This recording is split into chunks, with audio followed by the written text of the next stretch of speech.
Değerli sayfa arkadaşlarım, yarı spatula, yarı fırça çalışmam. Yeni başladım, devam ediyorum. Yine gönlümüzden ne geçiyorsa onu yapıyoruz.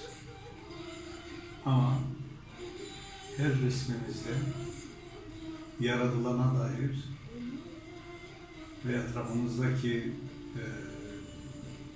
güzelliklere dair sevgi kulübeleri yaratmaya çalışıyoruz. Bu bir şekilde bilinçaltının resme yansımasıdır. Evet.